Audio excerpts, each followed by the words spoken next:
स्वागत। देवाच्या मनात असेल तर आमचा महापौर होईल असं सूचक विधान उद्धव ठाकरे यांनी केलं आहे।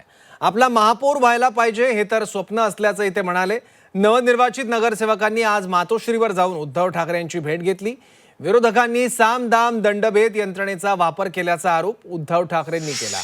कागदावरची शिवसेना संपल्याचं वाटत असेल पण जमिनीवरची शिवसेना संपलेली नाही, लढाई संपलेली नाही। जिद्द महत्त्वाची आहे आणि या जिद्दीच्या जोरावर आपण पुन्हा जिंकू असा विश्वास ठाकरेंनी व्यक्त केला आहे। दरम्यान मुंबईत उद्धव ठाकरेंचे 65 नगरसेवक आहेत। एवढी कमी सदस्य संख्या असतानाही उद्धव ठाकरेंनी केलेल्या विधानामुळे अनेकांच्या भुवया उंचावल्या।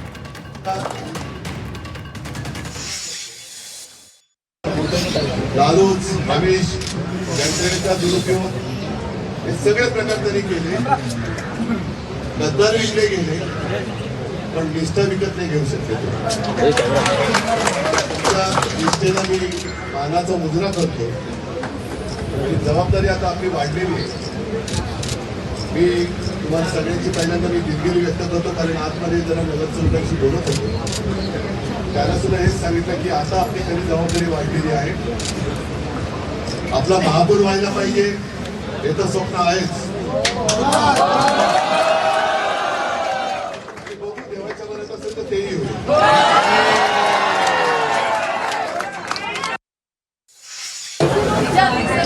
आम्ही फक्त निमित्त मात्र आहोत। सर्व प्रतिकूल परिस्थितीमध्ये मोबाईल हा जो काही निकाल लागलेला आहे तो नक्कीच अभिमानास्पद आहे आणि माझं स्पष्ट मत आहे आपल्यात आणि भाजपामध्ये जो फरक आहे त्यांना असं वाटत असेल कदाचित की शिवसेना त्यांनी कागदावरती संपवले पण जमिनीवरची शिवसेना ती काही संपवू तर जिद्दीच्या जोरावर पुन्हा जिंकू असा विश्वास उद्धव ठाकरे यांनी व्यक्त केलेला आहे। निवडून आलेले विजयी उमेदवार नगरसेवक हे उद्धव ठाकरे यांची भेट घेण्यासाठी मातोश्रीवर गेले होते। यावेळी उद्धव ठाकरेंनी त्यांना संबोधित केलं आणि जिद्दीच्या जोरावर पुन्हा जिंकू असा विश्वास त्यांनी व्यक्त केला। त्याचबरोबर देवाच्या मनात असेल तर आपला महापौर बसेल असंही उद्धव ठाकरे यांनी म्हटल्यानं या वक्तव्याचे वेगवेगळे अर्थ काढले जात आहेत।